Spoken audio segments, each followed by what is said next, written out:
One of the things that happens when you start to move your recruiting employer brand thinking from transactional, I have a job, you have an opening, let's switch, I'll pay you for your time, your passion, your energy, blah, blah, blah, blah. Here's your bonus, here's your perks, what have you. Remote work, yes, remote work, no, whatever. Moving into a world of relationships is that suddenly stories matter. Actually, that's not true. Stories always matter. I don't know what I was thinking there. No, stories have always mattered. They have always mattered. The trick is we've ignored them for a very, very long time. Let me ask you a question. When you think of someone you're close to, your friend, your significant other, what partner, what have you, do you think about how often, how tall they are, or what size shoe they have, or what year they graduated high school, or I don't know, what are some of the factual pieces of information? Yeah, I mean, it shows up here and there, but when you picture that person, you don't see like a diagram of a person and a bunch of like little fine line arrows pointing out with numbers next to them saying, okay, this person is this tall, they weigh this much money, they graduated from this school, detail, facts. No. When I ask you to think of that person, probably the first thing that pops in your mind is a picture and immediately a story about them. It might be something funny, it might be something sad, but it's a story. The reason why you met that person, how you met that person, the reason why you love that person, the reason why you're best friends with that person, all that stuff is the fuel. So when you think about relationships, you got to remember that stories are the fuel for relationships. When you meet a friend and you haven't met that friend, you haven't seen that friend in years, and I don't know, maybe this is a thing that's happening a lot in COVID time. Maybe you haven't seen this person in the flesh in 2 years, or maybe even more. And you have that moment where it feels like you never stopped talking, like you just pick up, like no big deal. What do you spend your time talking about? Do you spend your time talking about the news? Do you spend your time talking about, I don't know, the weather? No, you tell each other stories about yourself and a lot of remember when. Stories are the fuel for relationships. And that's why stories and narratives are so important in employer brand, especially as you're elevating your company away from this old transactional model to something new. And that's what we're going to talk about today when we get back.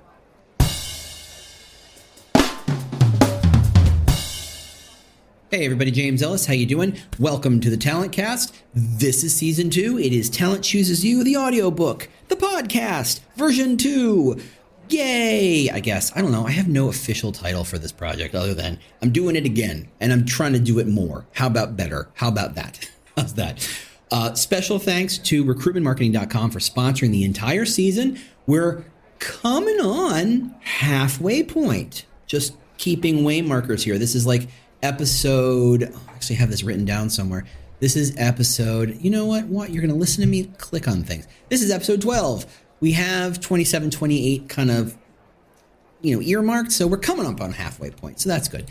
As always, if you're loving employer brand, if you want to think about how to do your employer brand better, if you think you care about employer brand but aren't sure, sign up for my newsletter. It is employerbrand.news. Yes, that domain is real. It's employerbrand.news. It's free. No salesman will call. No one will spam you. No one will sell you anything. You just get a little smarter if you open it and read it and click some links, right? There you go. Anyway, let's get into narrative. So the title of this chapter is The Narrative Advantage. Stories, not facts, connect talent to your employer brand. And I will admit that the idea that stories being the fuel for relationships is something that occurred to me well after I published this book. So this is new information. It's a new kind of frame to look at this stuff. But I think it's incredibly valid to think of it that way. And honestly, there are plenty of companies who do nothing but tell stories and do it for the employer brand, employee advocacy, employee engagement kind of model. And maybe they write videos, maybe they write articles, maybe they do profiles, whatever. Stories are important. In fact, stories rule the world and our imagination, right? But more importantly, they're the driver of our choices. We tell ourselves stories. When you look at a really nice watch and think about buying it, somewhere in your brain, it wonders, am I the kind of person who spends this much money on a watch? That's not schizophrenic. That's really rational. That's completely normal. In a lot of ways, the buying process is a function of, am I that kind of person? Does that person further my story? Am I the kind of person who likes to spend $20,000, $1,000 on a watch to show off how rich I am? Or am I the kind of person who will drop $40 on a Timex, maybe swap out the band to show people how frugal and smart and clever I am? Because let's be fair, they both tell time. What's the story I want to tell? What's the story I'm telling myself? Right? This is the same power that Apple leverages when it launches a new product. To know that the people who love Apple products are the kind of people who would buy the new thing. Right? Seth Godin talks about this idea of people like us do things like this. That's a story. Then, people don't want to feel like they're missing out or falling behind the rest of their tribe, the rest of their people. They're willing to pay a premium sometimes, whether it's money or standing in line or, whatever it is, to tell themselves that story about how they're on the cutting edge. If you're an Apple, or you're worth a $20,000 watch. If you're talking about a Tag Heuer or something, I don't know. Philippe Patek is really more my brand of dream. That's the thing. Are they the kind of people who do that thing? Are they the kind of people who think differently and will say, I want to be seen as being smart and clever, and so I'm only going to spend $40 on that Timex, right? The stories are not strictly rational. And this is where I often lose people, because stories are not rational. Go all the way back to Joseph Campbell. It's all about myth making. We would tell ourselves stories about how nature worked and how the seasons worked and what bravery meant and the friction between fathers and sons. These were myths. Those are called stories. Now, no one thinks that there's a guy, now anyway, hopefully not, though in this day and age, who's to say, there's not a guy down in the volcano hammering away at the forge, and that's what makes volcanoes erupt. But it's a fun story. That's not rational, but it's an interesting story. And there's a lot of levels inside those stories. I mean, have you ever looked down your nose at someone because they didn't have the latest smartwatch or the white earbuds that everybody else seems to have? Maybe, maybe not. But the people who choose to buy those things tell themselves that story. They think different. They're part of the Apple tribe. This is who I am. This is how I show people I'm part of this special set. This is how I feel special. And more than the feature set or the price, the story is what drives people to buy. That's what moves us. Stories. Whether they're stories we tell ourselves, stories we want to tell other people, it's the stories that move us. And the same holds true for jobs. Your job, whether you like it or not, and you should be very aware of this, says so much about you. In the same way that my job says so much about me and who I am and what I care about and what I think about and what how I spend my time and what I'm committed to and what motivates me. Developers and coders dream of working at some big old high palace of development, so it's going to take a lot more effort to get them to consider working at your hospital, your bank. Why? Because they tell themselves, and each other, I guess, the story that great coders work at Google or Facebook or FANGs or whatever. They don't work at a bank or a hospital, except that's completely insane. But that's the story they tell. That's the story they tell themselves. And that's the story they tell each other, because that's how they see the world. Stories reinforce our particular viewpoint on the world. Not to get totally political here, but the reason why the Q thing seems to connect people is because it keeps reinforcing. It's like, hey, this is this story that we're going to tell each other and tell ourselves about how we see politics and news. And it influences everything they see. And the more they surround themselves with other people who tell that story, the more they're willing to look at a ball and call it flat, or look at the color red and call it blue, because everyone around them is telling themselves the same story and each other that same story, and it reinforces itself. It defines how they see that world. Now, it's interesting that stories we tell ourselves end up driving our choices, which of course feeds and validates the story.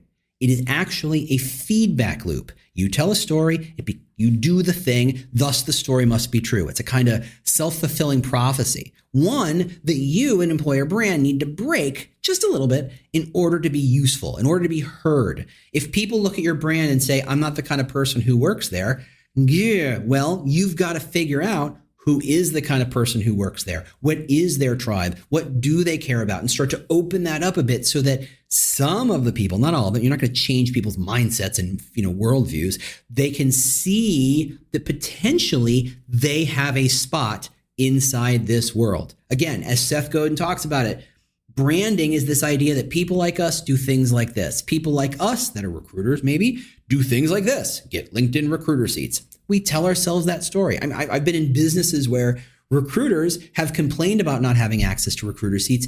And effectively what they were saying is, how exactly am I a recruiter if I don't have this, what I think is the most basic tool in the tool set? How can I be a carpenter if I don't own a hammer? We can quibble all day long as to whether or not a recruiter seat is the core tool, much like a hammer to a carpenter, of recruiters, because that's a whole separate conversation. But it reinforces, how can people like us, recruiters, not have that? How can we still be called recruiters? For example, people like us, people who care about our code, do things like this. We use tabs rather than spaces. And there's an audience out there who probably doesn't listen to this podcast who is really mad at that statement. They would go the other way. People like us, arborists, do things like this. Take pride in how much time we get to spend outside. People like us do things like this. It's the underlying thread that helps people feel like they're connected to something bigger than themselves. And if that's not powerful, I don't know what is. That story people tend themselves frame, set, and establish the choices they make. And that matters to you because you want them to choose you, don't you? You want them to want you, to desire you, to care about you. But if you're a startup and you haven't been written up in insert 20,000 different startup publications at any given time in North America or in the Valley, let's be fair, that's where most of them are, and you haven't been mentioned and you haven't been featured and people aren't talking about you, are you even a cool startup? You think you are, but according to the world, there's people who tell themselves stories that you're not, you may not be. So how do you get people to tell that story?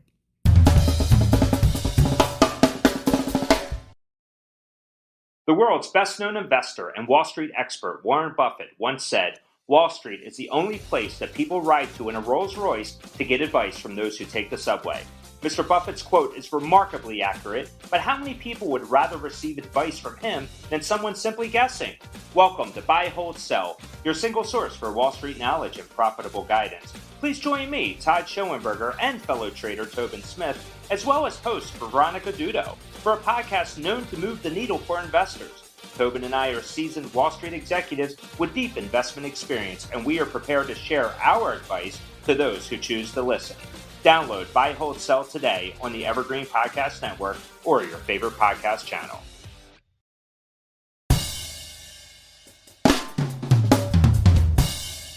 Here's another way to think about story. Money. Money is a story we tell ourselves. What do I think money I earn buys me, right? Why do I work hard to earn money? Am I working because I've got a debt and a mafia boss is going to come break my thumbs if I don't pay them? Well, not in my particular case, but that might be somebody's motivation. The I have to pay my bookie or they kill me kind of story is a story. And that drives, that motivates, that forms and frames all their choices. You've seen Breaking Bad, right? The story he told himself is that I'm only going to do this meth thing for a little bit to pay off this thing so I can set my family up, which begets. And then you get like 6 seasons of mayhem, right? There you go. That's how a mindset of how I see the world affects all my choices. What else can money buy me? Freedom, a better retirement, security, lots of fun things to play with. Well, what do I care about? What's important? Companies that can't offer premium salaries are still attracting great talent because what they do is change the story that money tells. If the candidate thinks money buys the chance to change the world, or offer them, what you do is you offer them, time to go change the world as a substitution. Okay, I can't pay you $1 million a year to change the world, but the work we're going to do is going to change the world, and I will make sure you have time set aside to go volunteer and do that thing that will change the world. You can attract great people, even though the price tag might be way, way, way lower. If they see money as a means to follow or to show off their success, for that status feeling, well, then offer them status. Give them a platform on which to become famous. Explain to them that they will be the face of whatever function you're doing, that you will sponsor them to go to conferences and, get a little time to go write articles for magazines and publications. That's how you offer them status, because if they see money as status, give them status instead of money. not completely. It's not a 1-to-1 split. You can't say we're going to pay you nothing, but we're going to give you all this status. Chances are they're not going to buy that. I'm talking about on the margins. I'm talking about the difference between you and Facebook in terms of pay. Facebook is always going to beat you. So if they can always, in terms of money. So how do you bridge the gap? You offer your money plus the thing that Facebook can't. And that's how you get a value proposition that the candidate cares about. If they see money as a way to feed their own development, offer them mentorship, sponsorship, coaching, feedback, classes, tuition assistance, whatever it is, feed their development. Great employer branding professionals, whether they're conscious of it or not, approach their jobs very similarly. They spend time wondering, what story do we want prospects to be telling themselves when they apply? Why are they applying? Are they applying for money? Are they applying for status or opportunity, the chance to feed their side hustle, a career ladder? The story that you tell attracts people who align themselves to the story.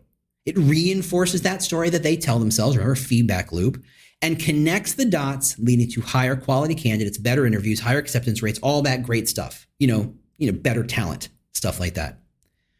What we want candidates to think about or tell themselves when they think about us is the heart of branding. Yes, it's desire. Why do you desire? Because I want that thing. Why do you desire the Kanye tickets? Because I want to show off to the world that I'm exclusive. I'm in the inner circle. I could afford the tickets. I could do the thing. I want to tell that story.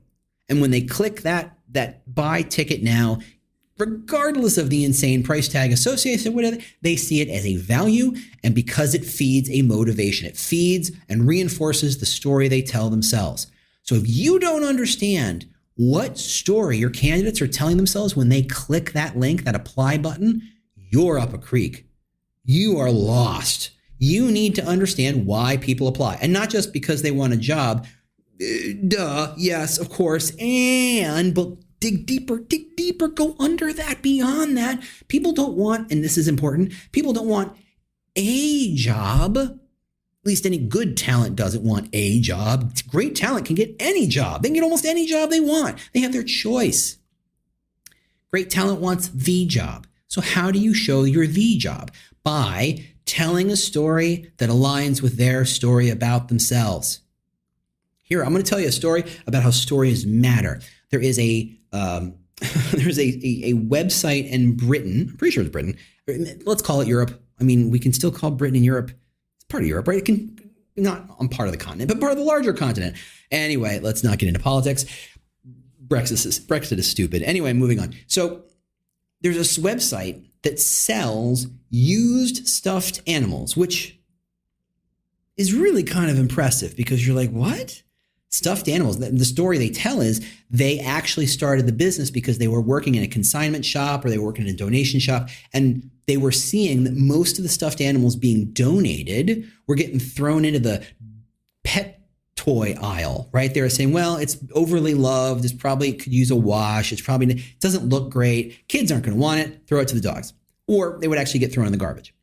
What they did is they designed an entire business in which they would buy those stuffed animals, or at least take them, the ones that were being binned, and say, hey, we'll take them off your hands, give them a wash, tighten them up, and sell them. Not much of a business. What they do that makes the business successful is genius. Each stuffed animal they sell, they aren't selling it. They're treating it like an adoption agency, whether it's a pet adoption or a kid adoption, whatever. They treat it like this kid is adopting a thing, not just a stuffed animal thing, but like a feeling, right? This stuffed animal was loved by a child, given up because the child grew out of it. Now it needs a new home. That's called adoption. That's how pets work. That's how kids work, right? So if you frame this idea of, I'm going to tell you a story about this stuffed octopus. His name is, it's not Octo. Don't be that way. You give him a name, you give him a story, and you say, he really loves gourmet food. And you write 2-3 sentences about him and the personality and what kind of kid would really like him. People flock to this site.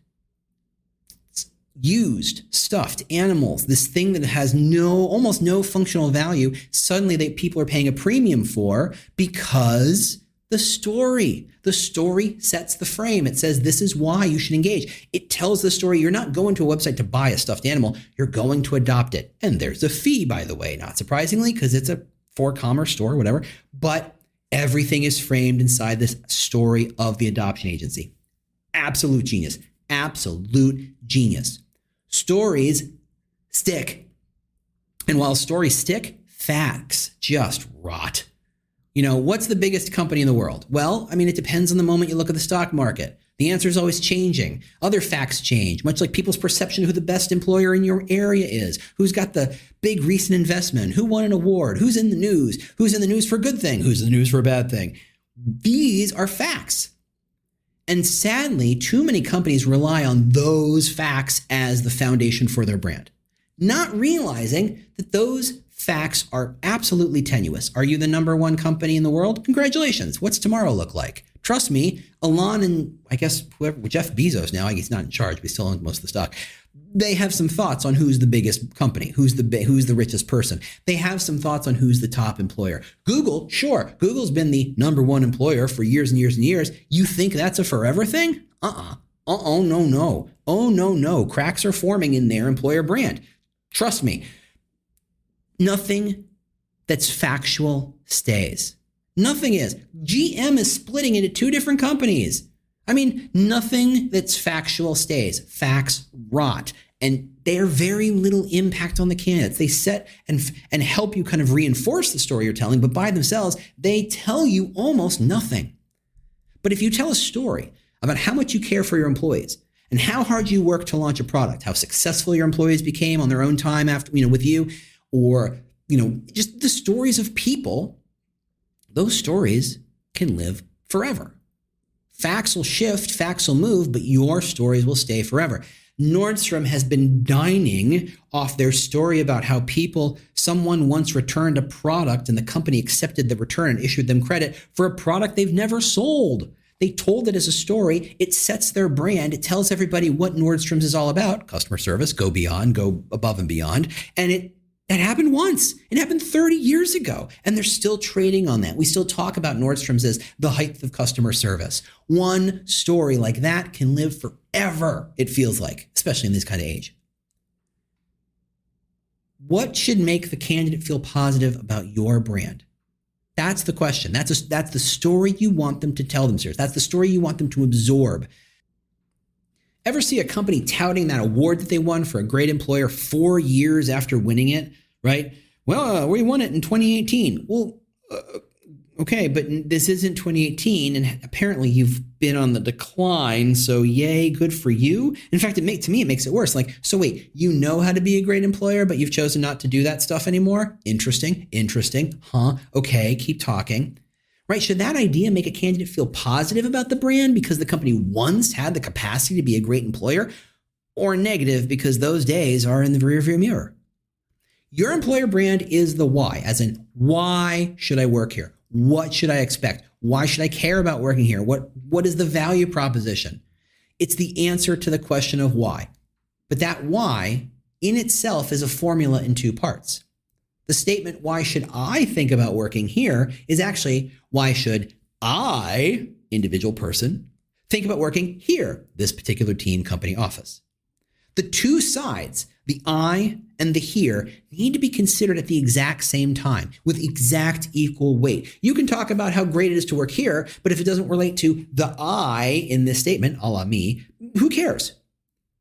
But if you only care about the me, but don't talk about you, I don't know what the heck we're talking about. The two sides they have equal weight. So half of it is told by the company in the form of what they do, what they sell, how they recruit, what the stories are told to prospects, the career site, the social media, the job postings, the content, the videos, yada, yada, yada. That's the half that the company controls. This is what it's like to work here, but you point it at a particular kind of person who wants that thing.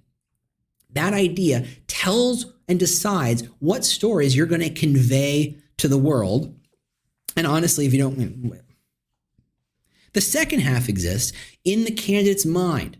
It's how they take all the touch points that you have put out there and the ones you didn't mean to, and the stuff that just kind of inadvertently shows up, what their friends say, the network say, the news says, interactions, customer service, product stuff, blah, blah, blah. They merge their touch points and their perception with your story, and that's what establishes the brand. The brand lives in their head, so consequently, it's not something you can actually impact. You can only influence it by telling stories. Stories are how you change someone's perception.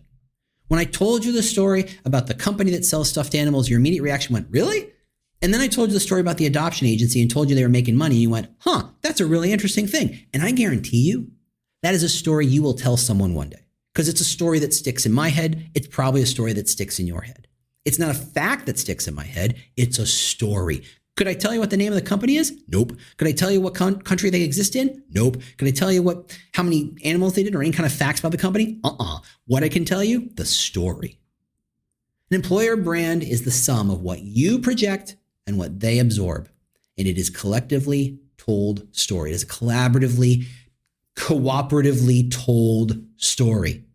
You don't tell it. They don't tell it. Together, you build it. If you insist on saying how innovative you are, but when candidates walk up and they see a 10, 12-year-old ATS, how innovative do you think they think you are? You said it. Congratulations. It's a claim. Wonderful. Good for you. Anybody can make claims, a la me and LeBron and donuts. But if you don't prove it on the day-to-day, what's it mean? If you say you care about employees, but everybody knows they work for 12 and 14-hour days, what will they believe? That you care about your employees? Maybe not. Probably not. If you say you care about women employees, but your maternity leave is the legal bare minimum in the United States, guess what? People aren't going to believe that you care about women. Everybody see that? I'm recording this in mid-March, just after Women's International. I always get this wrong. The Women's Day, where everybody talks about International Women's Day. That's what it is. I knew I would get it. There was a bot on Twitter, and anytime a company would use that hashtag, the International Women's Day hashtag, the bot would actually look at data and then automatically retweet to that company and tell them what the pay gap between women and men was and kind of say, really? You say this thing, but then here's your actions. You sure about that? The number of companies who deleted their own tweets because they were called out by a bot. Oh my goodness, that is just genius, absolute genius. That's the thing. It reinforces this idea of claim all you want, say how great you are all you want, but when the rubber meets the road, what's really left? So all this means that in order to give yourself a chance to set the frame of your story, most of the story has to happen before they apply. Once they start applying, they're already in. They've already made a choice. So all the good work happens pre-choice, but that's a good thing. Talent doesn't surf job boards, right? They don't hang out on Indeed and LinkedIn, just kind of seeing what's what. They aren't trolling your postings. They're busy doing their actual jobs. The thing that they're amazing at, the thing that they actively learn how to do better, i.e. the reason you want to pay them a whole ton of cash. Your goal is to build such a great story that it's compelling enough to reach and crack the barrier between job seeker and non-job seeker. Mike Temkin over at Shaker once said at dinner one thing, and I'm going to mess it up, but the intention I think is core. Because no one's actually a passive applicant. We were talking a lot about active versus passive. He goes, no one's a passive applicant. Everybody's an active applicant who just hasn't been given the right offer yet. Everybody is willing to listen to an interesting story. Everybody is willing to listen to an offer.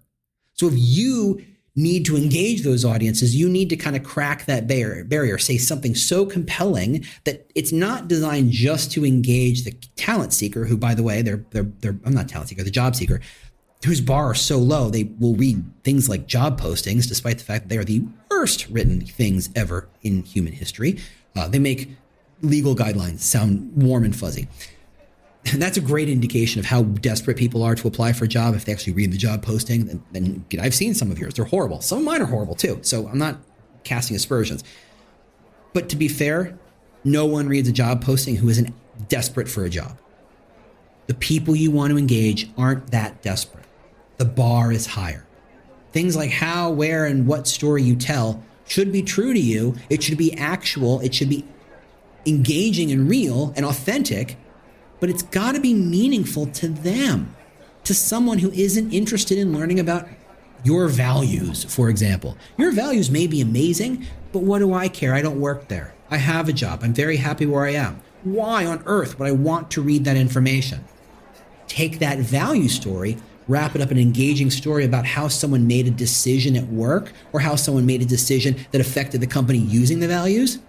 Maybe I'll read that. That might be interesting. You wrote it really well and there's a nice, pretty graphic and someone I like shared it. Okay, well, now you're talking. Storytelling isn't useful just as a means to attract prospects. It provides recruiters deeper tools to entice a candidate to apply, to crack that barrier, to turn them from someone who doesn't care about your job to someone who's very interested in what you have to say, all the way to the point where they were willing to research the company and accept the offer. The story becomes the lens through which all other recruiting efforts are seen, meaning each recruiter becomes more effective because they align to a story already accepted as true. If I'm the recruiter from Nordstrom's and I'm a bad recruiter, it's going to break the sense of, oh, they're good at customer service. But if I make a meager effort to be good at my customer service, that candidate, that prospect who has assumed that Nordstrom has great customer service will kind of read into it and say, oh, it's pretty good customer service. Yeah, it's Nordstrom's. Of course it's going to be that good. The story framed the experience and established what that intention ends up feeling like, what that impact feels like. The story fuels the relationship. Thanks so much for listening, everybody. I hope that was a good one. I enjoyed that one. Not that I haven't enjoyed all these, but this idea, I feel like I haven't kind of come back to and reinvestigated in a while. So I'm super, this is a lot of fun. So thanks so much for listening. I will see you next week. Thanks as always to recruitmentmarketing.com for sponsoring it. We're going to talk about candidate experience next week, maybe a little bit more. We'll see how it goes. And I can't wait to see you then. Talk to you later. Bye.